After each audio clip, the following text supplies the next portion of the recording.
तो चलिए, इस मूवी पे फोकस तो रहने वाला है, लेकिन मैंने प्रेल्यूड दे दिया हम करने क्या वाले हैं। तो बेसिकली अच्छा, सिर्फ जब मैं टेक्नोलॉजी स्टॉक्स की बात करता हूं, एक जमाना था जब सिर्फ हम लोग आईटीईएस रिलेटेड स्टोरीज की बात करते थे। आजकल उस जामे में बहुत सारी डिफरेंट कंपनीज उतरती हुई नजर आ रही हैं। कई एज ओल्ड कंपनीज अपने आप को रीबूट कर रही हैं, रिहैश कर रही हैं, री एनर्जाइज कर रही हैं, नए तरीके से प्रेजेंट कर रही हैं, और बिजनेसेस भी उस लिहाज से इवॉल्व होते हुए नजर आ रहे हैं। तो ये स्पेस दरअसल देखें, टेक्नोलॉजी न्यू एज कंपनीज की काफी बड़ी है, और कई लोग कंसर्न भी रहते हैं इनके वैल्यूएशंस को लेकर, इनके वैल्यूएशंस को भापने के तरीके को लेकर। तो एक्सपर्ट्स की मदद चाहिए, और इसीलिए ये तीनों एक्सपर्ट आपको आपकी स्क्रीन पे नजर आ रहे हैं। शुरुआत कर देता हूं कुछ बेहतरीन आइडियाज के साथ। न्यू एज स्टॉक्स, जो एक्सपर्ट्स इस पे दाव लगाना चाहते हैं। अमरीश सर, आपके साथ शुरुआत। पहला स्टॉक कौन सा और क्यों?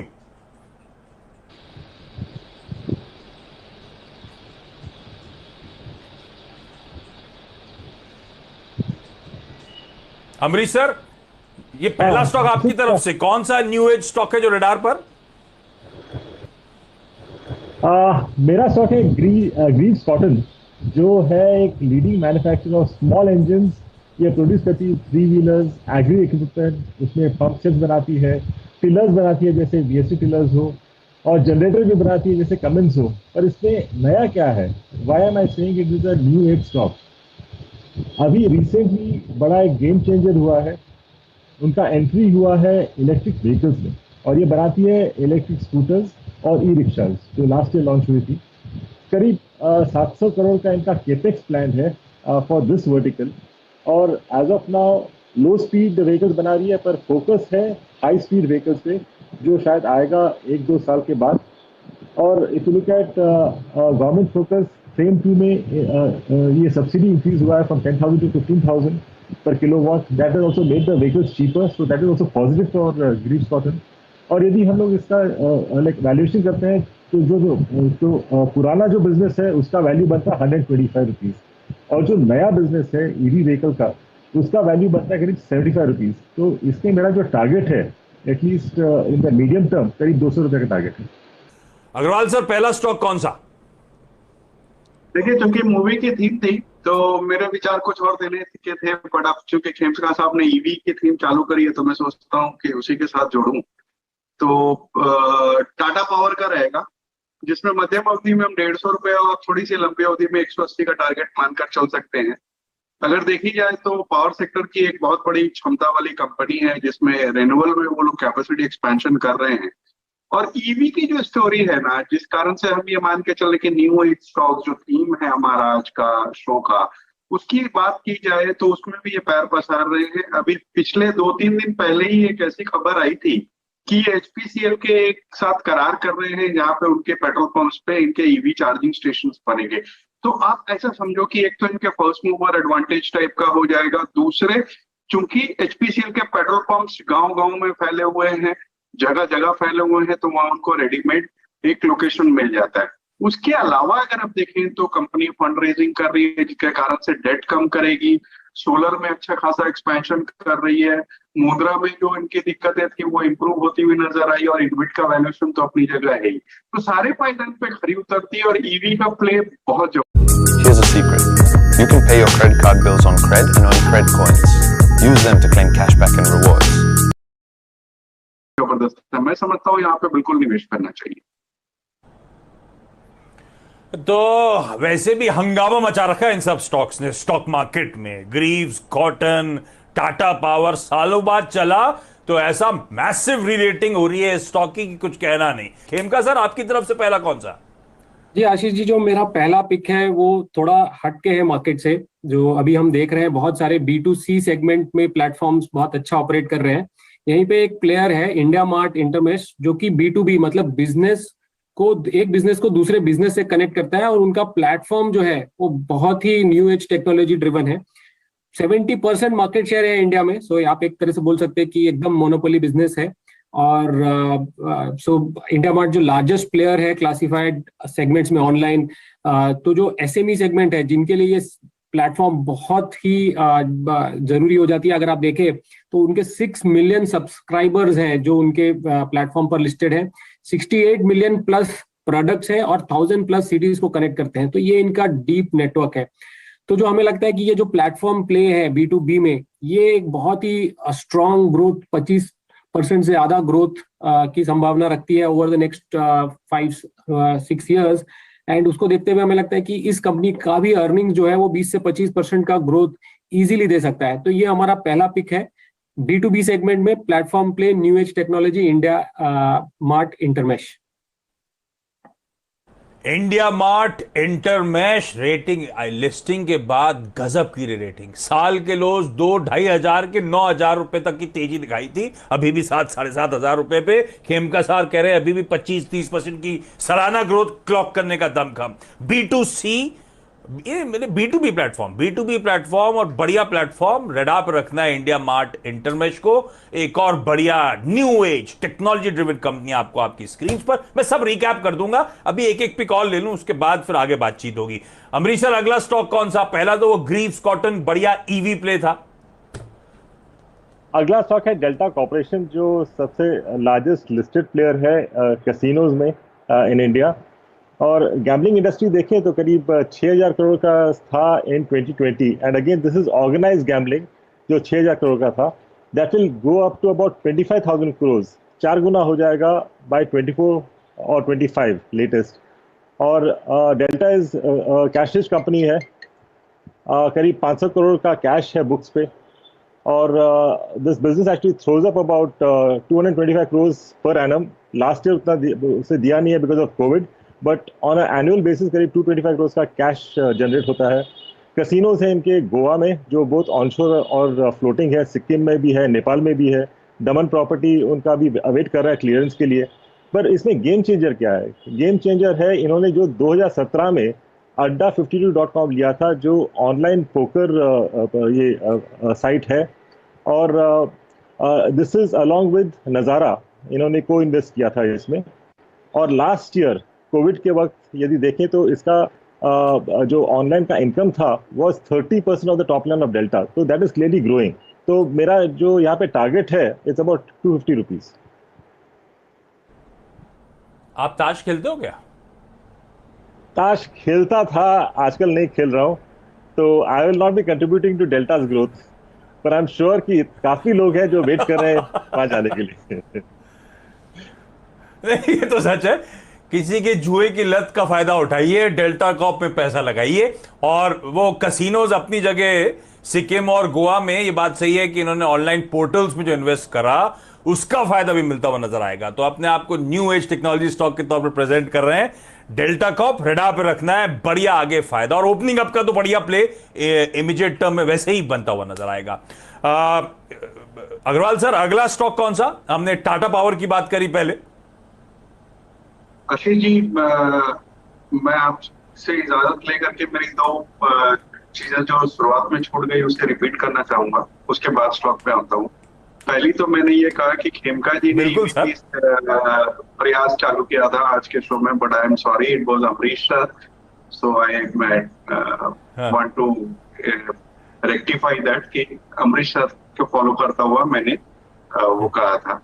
दूसरे जो आपने शुरुआत की कमेंट्री में कही ना कि 8 साल के बाद प्रियदर्शन सर आ रहे हैं इसमें, तो आप एक चीज और भूल रहे हैं कि शिल्पा शेट्टी 14 साल के बाद पिक्चर में आ रही है। अगर बीच में 1-2 गाने वाले छोड़ दिए जाए, उन्होंने 1-8 पिक्चरों में कोई गाने की शूट करी थी, तो पिक्चर फुल पिक्चर में 14 साल के बाद आ रही है। क्लियरली बहुत एक्सपेक्टेशंस है। Now coming to the stock, मैं आप जानता हूं आपको एक साल एक दिन याद होगा सर। मैं शिल्पा शेट्टी के कमबैक का के जमाने से उनका फैन हूं, जो कि उनकी पहली पिक्चर थी मेरे, अगर मैं राइट हूं तो 93 या 94 में आई होगी। Anyway, सर, अरे वाह, तो ये दो बढ़िया कमबैक्स है, प्रियदर्शन साहब का और शिल्पा शेट्टी का भी मूवीज में कमबैक।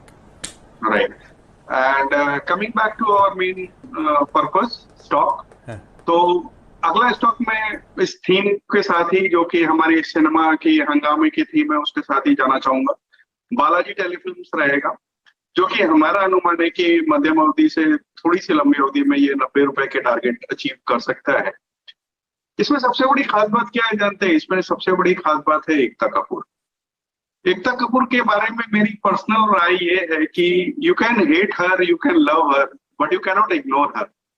सो आप बहुत से लोग होंगे वो उसे चाहते होंगे, बहुत उसके अगेंस्ट में होंगे, बट इग्नोर नहीं कर सकते उसको। कंपनी की अगर बात की जाए बालाजी टेलीफिल्म्स की, तो 3 बेसिक वर्टिकल्स है, सीरियल्स, मूवीज और ओटीटी। और ये जो लॉकडाउन के बाद में जो पूरा सिनेरियो चेंज हुआ ना न्यू एज का, कंटेंट किंग बन गया। जो कंटेंट अच्छा है वही चल रहा था, स्टार वैल्यू खत्म हो गई, फिर वो किसी बड़े स्टार की जरूरत नहीं रही। और उसमें अगर आप देखेंगे तो ओटीटी प्लेटफॉर्म जो हॉल्ट बालाजी का है, उसमें इन्होंने 42% की ग्रोथ पिछले साल दर्ज करी है। 40 के आसपास शोज में चल रहे हैं और इस साल उन्होंने 80 शो नए जोड़ने की बात करी है। और इस कोविड के बाद में जो पर्सनल चॉइसेस चेंज हुई है लोगों की ओटीटी कंटेंट कंजम्पशन की, मैं समझता हूँ ये this is the best play और लॉन्ग टर्म के लिए बिल्कुल इसमें निवेश करना चाहिए। हाँ, तो एक बढ़िया डोप मैं भी दे देता हूं। ये मिजान जाफरी साहब दरअसल जावेद जाफरी साहब के बेटे हैं, जो इस मूवी में शिरकत करते हुए आपको नजर आएंगे, लीड रोल में आपको नजर आएंगे। ठीक है, बालाजी टेलीफिल्म्स क्विकली अगला स्टॉक खेमका साहब आपकी तरफ से कौन सा? आशीष जी, जो आज जो हंगामा हो रहा है मार्केट में, जो जोमेटो कर रहा है, उसी से जुड़ता हुआ मेरा अगला स्टॉक है, वो है इन्फो एज, जो वन ऑफ द प्रमोटर्स में आता है जोमेटो के। 18.4% स्टेक है और जोमेटो आज हमने देखा 1 lakh crore market cap hit कर दिया है। सो ये जो इन्फो एज की जो बिजनेस है, अगर आप देखें कोर बिजनेस है, वहां पे अगर आप देखें तो स्ट्रॉन्ग मोमेंटम है इन द कोर नौकरी बिजनेस।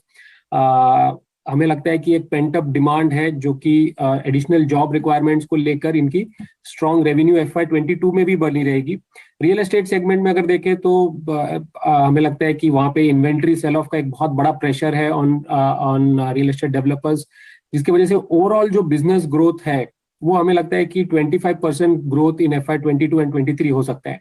उनकी ट्रैक रिकॉर्ड बहुत अच्छी है एंड सम ऑफ दीज जो एसेट्स है, जो वैल्यू अनलॉकिंग होगी फ्यूचर में, the likes of Zomato should help a company like InfoEdge, which is जो core business naukri.com है। तो ये मेरा दूसरा पिक रहेगा in the new age business. बिल्कुल सही। तो वैसे भी जो बिजनेसेस थे इंटरनेट बेस्ड प्लेटफॉर्म्स पे जाने माने, और आजकल तो खैर जानी जाती है अपनी इन्वेस्टी कंपनीज के लिए। रडार पर रखिए इन्फो एज को। इस नोट पर एक काम कर रहा हूं, क्विकली छोटा सा ब्रेक के उस पर एक एक और न्यू एज टेक्नोलॉजी बेट्स इन एक्सपर्ट से जानेंगे और फिर आपके लिए पूरा शो समाप्त कर दूंगा, रैप अप कर दूंगा। ब्रेक के बाद आपका स्वागत है। हंगामा है बर्पा। तो फोकस कर रहे हैं हम उन टेक्नोलॉजी स्टॉक्स की जिनके आजकल जलवे हैं, जो आजकल बड़ी ताबड़तोड़ तेजी में है, जिनका भौकाल मचा हुआ है।